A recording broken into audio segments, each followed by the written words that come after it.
সকাল সকাল বৃষ্টির মধ্যে মাতারানির আদেশ এলো, যা বাজারে যা, বাজার থেকে চিকেন কিনে আন। ভাইয়ের আবদার, ভাই নাকি চিকেন খাবে। Welcome back to my new mini blog.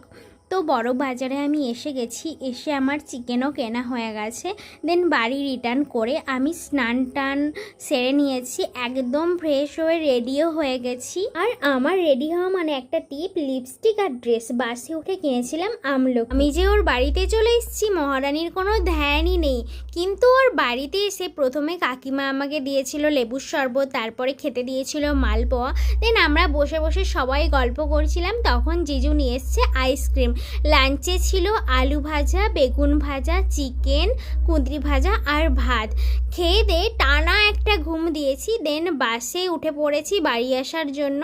বাড়িতে এসে রাতে ডিনার করেছিলাম চিকেন আর ভাত। ডিনার করে করেছিলাম নিজের একটু স্কিন কেয়ার, যেটা আমি প্রত্যেক দিন রাতেই করার চেষ্টা করি, মাঝে মাঝে ভুলে যাই, ঘুমিয়ে পড়ি তার জন্য।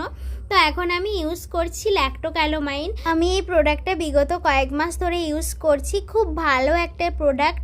আমার মুখে খুব পিম্পলস হয়, কালো স্পট পড়ে যায়, তো তোমরাও পারলে ইউজ করো, খুব ভালো প্রোডাক্ট। লাস্টে ইউজ করছি হিমালয়ের লিপ বাম। এখন আসি, দেখা হচ্ছে নেক্সট কোনো ভিডিওতে, বাই।